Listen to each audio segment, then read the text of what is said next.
여러분 안녕하십니까. 5월 16일 월요일인데요.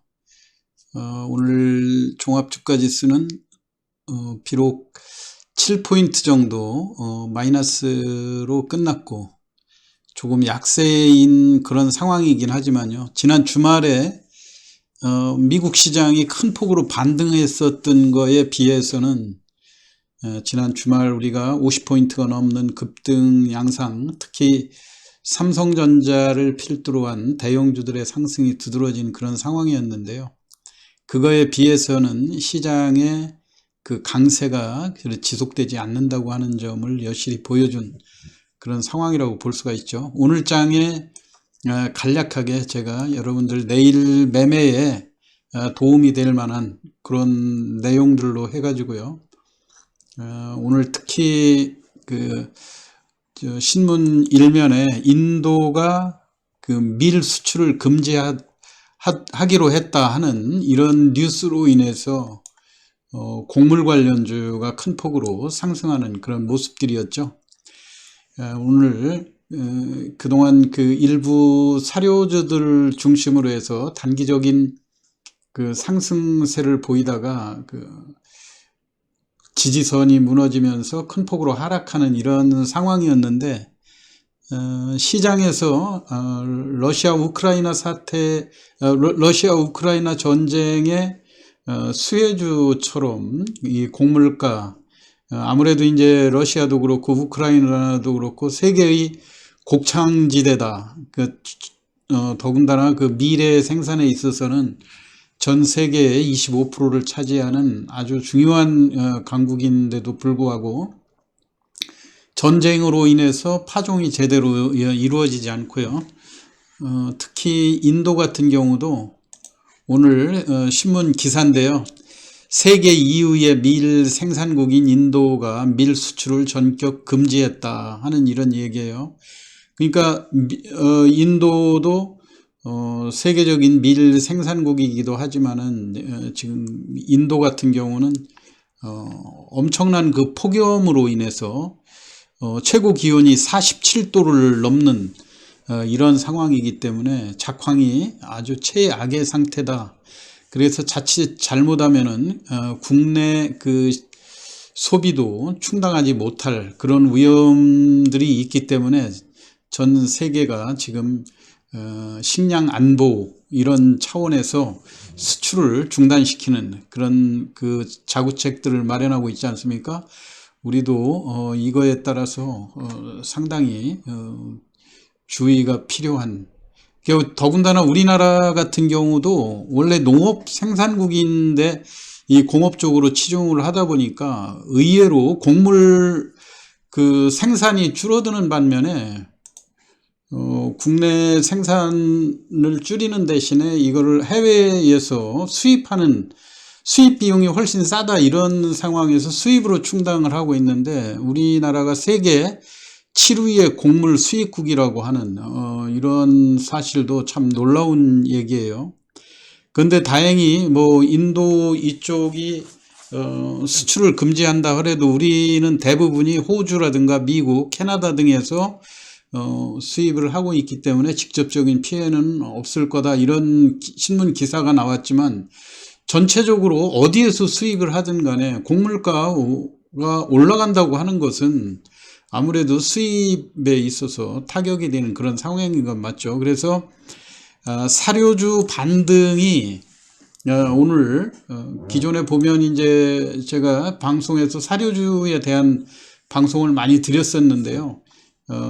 사료주 맥락도 현대사료를 필두로 해가지고 한일사료, 그 다음에 이제 고려산업, 이런 식으로 맥락이 유지되어 왔지 않습니까? 그러면서 이제 그 다음 타자로 대주산업이 상한가 대열에 합류했었는데 상한가를 길게 지키지 못하고 두 번째 상한가에서 급락하는 이런 모습들이었죠.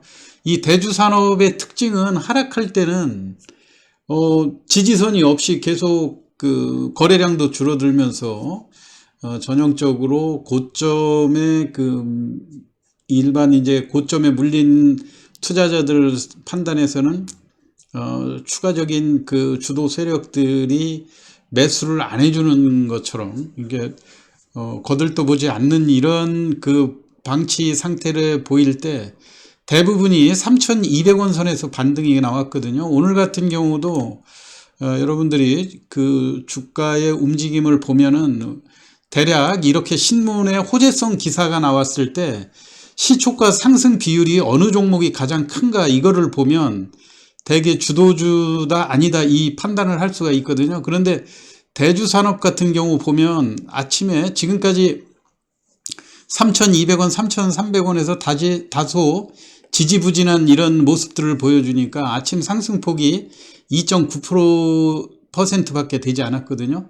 그런데 반면에 대한제당 같은 경우는 지난 주말부터 외국인들의 매수도 많이 들어오고 아침에 9%가 넘는 가장 강한 그 상승 흐름을 보여줬어요. 그러면서 종가에 그 오히려 오전 고점을 극복하지 못하고 대한제당 같은 경우 밀렸는데 제가 오늘 여러분들한테 이 사료주의 그 반등, 물론 이제 전체적으로는 러시아, 우크라이나 사태가 영향을 미치고 그 다음에 각국 그 생산도 그 기온이 뒷받침되지 않고 하기 때문에 전체적으로 이 곡물 생산이 감소하는 이런 상황이고 곡물가가 올라가고 하게 되면 사료 관련주들이 주가가 앞으로 한 단계 레벨업 될 그런 가능성은 있는데요. 오늘 여러분들이 이 대주산업이라든가 특히 또 사조동화원 같은 이런 종목들이 반등을 해줬단 말이에요. 그런데 제가 시황에서도 항상 말씀드리는 것처럼 이 사료주가 전체적으로 업그레이드 되고 좋아진다고 그런다면 매출 비중이 큰 그런 회사 그리고 실적이 뒷받침되는 이런 회사들 위주로 해가지고 폭넓게 전 종목이 다 같이 올라야 되는데 갈수록 이제 이러한 재료들이 시장에서 자꾸 조금 그 너무나 장기간 곡물가 이야기가 나오고 하다 보니까 오히려 좀 다소 재료로서는 퇴색되는 그런 분위기들이 자리 잡고 있지 않습니까? 그거에 따라서 오늘 오른 종목은 순수하게 가격 메리트가 작용하는 그런 종목들이고 또 하나는 이 상승을 외국인이 주도하고 있다고 하는 점을 여러분들이 빨리 캐치를 하셔야 됩니다. 최근에 보면 외국인들이 오늘도 그렇고요. 전체적으로 매매 주체에서 보면 전체 시장을 좌지우지하려고 하는 그 의지가 외국인들이 갈수록 그 시장에서의 영향력이 줄어들고 있거든요. 오늘도 지난 주말에 주가가 강했던 이런 비중으로 보면 외국인들이 뭔가 지난번 그 삼성전자라든가 이런 것들 바닥권을 확인했던 이런 종목들을 강하게 끌고 갈 것 같지만은 시초가에 강하게 일반 매수세가 유입되는 거에 매도로 치중을 하고 대형주에 대해서는 이렇다 할 그 움직임을 보여주지 못하고 있어요. 오늘 전체적으로 보면 외국인들은 시장에서 개입한 그런 부분이 상당히 적죠. 개인들이 850억 정도 매수를 한 그런 측면이고 우선 오늘 상한가를 기록한 대주산업 같은 종목들 보면은요, 외국인의 그 매매 비중에서 보면 외국인이 오늘 33만 주를 매수를 했거든요. 그래서 기존에도 보면 이 박스권 매매에 외국인들이 아주 철저하게 대응을 하고 있다고 하는 점, 이거를 읽어볼 수 있고요. 그 다음 마찬가지로 사조동화원이라고 하는 종목도 오늘 그 외국인 매매 패턴에서 보면 외국인들이 100만 주 넘는 매수를 보여주지 않았습니까? 그리고 이제 우리가 잘 아는 이제 대한전선 같은 종목도 여기에서는 완전 그 외국인의 색채가 뚜렷하게 드러나고 있거든요. 오늘 또 500만 주를 매수했어요. 그러면은 이게 이제 대한전선 같은 경우 일반 개인들은 이제 주도할 힘을 잃어버렸고요. 외국인이 사주지 않으면 주가가 이렇게 그 능동적으로 주가의 움직임을 개입하지 못하는 이런 상황이어가지고 지난번에도 2,400원대까지 5억 주가 넘는 상승을 보였을 때 외국인들이 400만 주를 매수한 다음에 그 다음에 시장에서 줄곧 일주일 연속해가지고 700만 주, 100만 주 뭐 이렇게 해서 거의 1,500만 주 정도를 매도하다가 일단 2,000원대 근접을 하면 박스권의 그 갭이 충분히 나온다는 판단이 들으니까 오늘 또 500만 주를 또 매수를 했거든요. 그러니까 여러분들이 이런 종목들 제일 주의해야 될 것이, 오늘 외국인이 많이 샀다고 그래서 내일도 계속 사주고 주가가 강할 것이다, 이런 것들이 외국인들이 이 중소형주, 특히 거래량이 수반이 되고 유통주식 수가 많은 종목에 이런 경향들이 많거든요. 예, 그 사료주들 중에서도 보면 대한제당 같은 것이 전체적으로 보면 8,900만 주이기 때문에 사실 그 사료주에서 조금 그 물량 부담이 우려되는 그런 종목이었는데도 불구하고 이 종목을 외국인들이 지금까지 집중적으로 꾸준히 매수하다가 일반 매수세들이 뭔가 이쪽만 다른 쪽 마이너스 날 때 이런 종목들이 플러스 나오고 그러니까 개인들은 또 이런 종목을 따라붙는 그런 매매를 보일 수가 있거든요. 그러다 보니까 오늘 아침에 10% 이상 급등하는 국면을 연출해 놓고 여지없이 매도로 치중했다고 하는 점, 이거를 염두에 두셔야 될 거고요. 마찬가지로 오늘 그 대주산업 같은 경우도 오히려 기존 흐름은 좋지 않았죠. 대주산업 같은 경우 주가가 움직임을 별로 보이지 않고 약한 이런 패턴이니까 3,200원에 근접하면은 3,200원에서 4,000원까지의 이 박스권 움직임이 수시로 나오는 종목이라는 걸 포착을 하고, 이미 급등하는 10% 이상으로 올라가고 있는 종목을 매도하고 대주산업이라든가 또 사조동화원 같은 종목도 마찬가지죠. 사조동화원 같은 경우도 오늘 외국인이 저가라는 그 메리트고, 그 다음에 물량 부담이 많으니까 사조동화원도 1억 4천만 주나 되지 않습니까? 이 종목도 여러분들 항상 보시면은 이렇게 외국인들이 급등해서 매수해서 주가를 끌어올려 놓고 이튿날 물론 당연히 오늘 상한가 쳤던 종목들이기 때문에 특징이 내일 아침에 일부 허수성 매수세 또는 시장에서의 관심을 갖고 있는 다양한 그 세력들에 의해서 고점에 추격 매수할 가능성이 상당히 크지 않습니까? 그렇기 때문에 이런 종목들로 아침에 시세가 강하게 붙으면, 제가 볼 때 10%에서 15% 상승할 때는 여러분들이 철저하게 조심을 하는 것이 좋다고 봅니다. 왜냐하면 외국인의 매수세들이 그렇게 연속해서 이어지는 것이 아니라 지금까지 우리가 누적적 경험으로 보면 그 이튿날 곧바로 매도하는 것들이 지금까지 계속 포착이 되고 있거든요. 마찬가지로 대한전선의 경우도 이렇게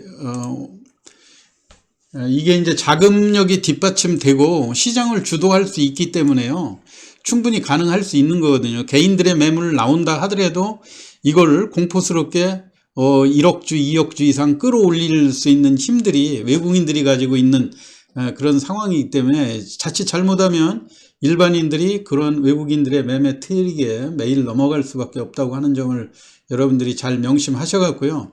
장중에 수시로 외국인의 매매 동향, 요즘은 HTS가 잘 발달돼 있어 가지고 장중에도 많이 볼 수 있지 않습니까? 그러니까 투자주체별 매매를 잘 체크를 하셔 가지고 외국인이 특히 보합권이라든가 전일 상한가를 쳤는데 아침에 상승폭이 미미하게 출발하면서 주가가 빠지지 않는 종목은 장중에 반드시 그 우위로 그 상방 탈출이 한번 나올 수가 있으니까요. 그런 경우를 잘 대비하시면서 단기 매매에 적응하시기 바라고요.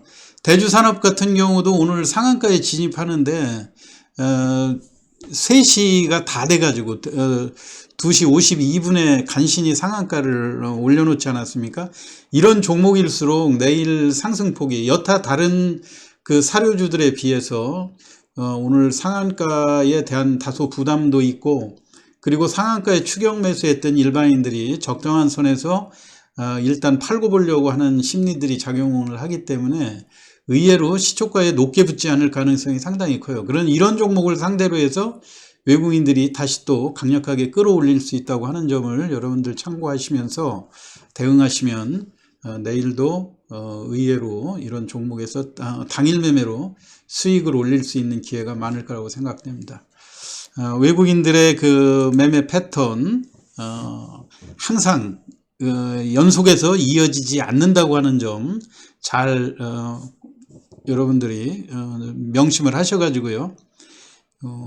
시초가가 아주 강하게 출발할 때는 한 템포 늦추고 장중에 밀릴 때 외국인이 어떤 패턴을 보이는가를 잘 관찰하시면서 대응하시기를 바랍니다. 오늘 시황 이거로 마치겠습니다. 감사합니다.